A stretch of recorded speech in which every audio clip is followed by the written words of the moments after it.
কেন এক সন্ত্রাসীকে আশ্রয় দেয়া হয়েছিল? ইসরায়েলি নেতারা ক্ষমতার নেশায় অন্ধ হয়ে গেছে। কাতার সরকারকে হামাসের নিন্দা করতে হবে, তাদের দেশ থেকে বের করে দিতে হবে, হামাসের বিচার করতে হবে, নইলে ইসরায়েল সেটা করবে। নিউ ইয়র্কে জাতিসংঘের নিরাপত্তা পরিষদের জরুরি বৈঠকে এভাবেই প্রতিক্রিয়া জানিয়েছেন ইসরায়েলের প্রতিনিধি ড্যানি ড্যানন। গেল 9 সেপ্টেম্বর কাতারের রাজধানী দোহায় হামাস নেতাদের লক্ষ্য করে হামলা করে ইসরায়েল। ওই হামলায় নিহত হন কয়েকজন হামাস নেতা এবং কাতারের একজন নিরাপত্তা কর্মকর্তা।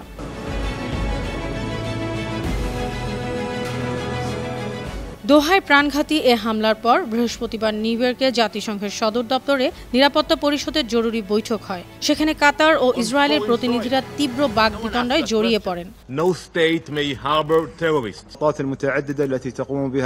কাতার অভিযোগ করে বেপরোয়া হামলা করে তাদের সার্বভৌমত্ব লঙ্ঘন করেছে ইসরায়েল। অন্যদিকে ইসরায়েল অভিযোগ করেছে কাতার হামাসকে আশ্রয় দেয়।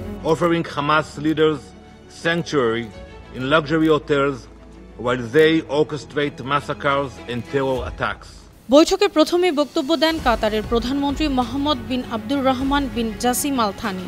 তিনি ক্ষোভ প্রকাশ করে বলেন, মঙ্গলবার দুপুরে বিশ্বাসঘাতকতা করে ইসরায়েল আমাদের ভবনে হামলা করেছে। যে ভবনে হামলা করেছে সেই ভবনে ইসরায়েল ফিলিস্তিন যুদ্ধ বন্ধে মধ্যস্থতাকারীরা থাকতেন। এটি জাতিসংঘ সদস্য রাষ্ট্রের সার্বভৌমত্বের লঙ্ঘন। কাতার রক্তপাত বন্ধ করতে সর্বোচ্চ চেষ্টা করেছে। তিনি কঠোর ভাষায় ইসরায়েলি নেতৃত্বকে অভিযুক্ত করে বলেন, ইসরায়েলি নেতারা ক্ষমতার নেশায় অন্ধ হয়ে গেছে।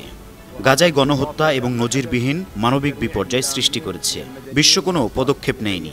এখন তারা সার্বভৌম রাষ্ট্রে হামলা চালিয়ে গোটা অঞ্চলের নিরাপত্তা নিয়ে খেলছে। তারা মনে করে শক্তি দিয়ে এই অঞ্চলকে নতুনভাবে সাজাবে। তাদের চরমপন্থী আদর্শ এই মনোভাবকে উস্কে দিচ্ছে। জবাবে ইসরায়েলের প্রতিনিধি ড্যানি ড্যানন তীব্র প্রতিক্রিয়া জানান। তিনি বলেন, কাতারের সিদ্ধান্ত নেয়ার সময় এসেছে। তারা অনেকদিন ধরে হামাস নেতাদের আশ্রয় দিয়েছেন। সেখান থেকেই তারা গণহত্যা আর সন্ত্রাস চালিয়েছে। ইতিহাস সহযোগীদের ক্ষমা করবে না। কাতারকে এখনই হামাসের নিন্দা করতে হবে, তাদেরকে দেশ থেকে বের করে দিতে হবে, হামাসের বিচার করতে হবে, নইলে ইসরায়েল তা করবে।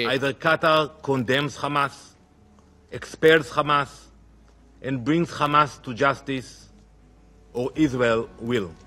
9/11 হামলার প্রসঙ্গে টেনে তিনি আরো বলেন, The world remembers the devastating terrorist attacks of September 11th, and when bin Laden Osama bin লাদেনকে পাকিস্তানে হত্যার পর কেউ প্রশ্ন করেনি কেন বিদেশি মাটিতে তাকে টার্গেট করা হলো। প্রশ্ন ছিল কেন এক সন্ত্রাসীকে আশ্রয় দেয়া হয়েছিল।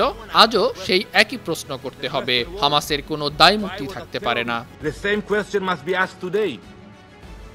There was no immunity for bin Laden, and there can be no immunity for Hamas.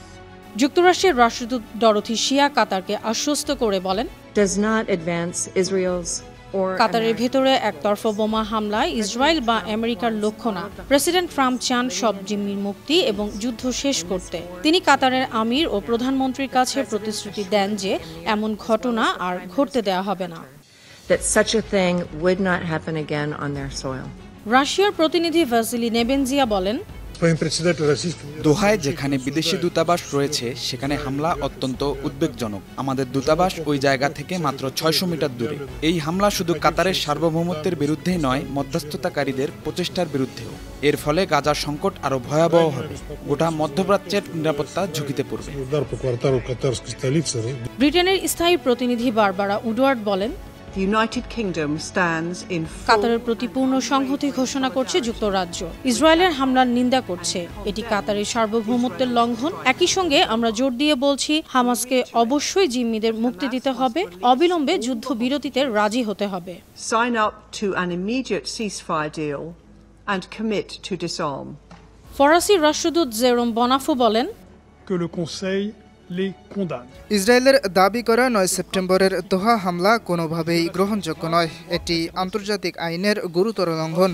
এমন হামলা পুরো অঞ্চলকে নতুন সহিংসতার চক্রে ঠেলে দিতে পারে। তাই আমরা সব পক্ষকে সর্বোচ্চ সংযমের আহ্বান জানাচ্ছি। Un grave risque pour la stabilité régionale. উল্লেখ্য, মঙ্গলবার দোহায় একাধিক বিস্ফোরণে 5 হামাস সদস্য নিহত হন, যাদের মধ্যে একজন নেতার ছেলে ও এক কাতারি নিরাপত্তা কর্মকর্তা ছিলেন। যদিও হামাসের কোনো আলোচক নিহত হয়নি। এ হামলার নিন্দা জানিয়েছে ইউএই, ইরাক, মিশর, তুরস্ক, লেবানন, ইরান, সৌদি আরব ও সিরিয়া সহ বিভিন্ন দেশ। تؤكد دولة قطر بقيادة আন্তর্জাতিক ডেস্ক, বানু টিভি।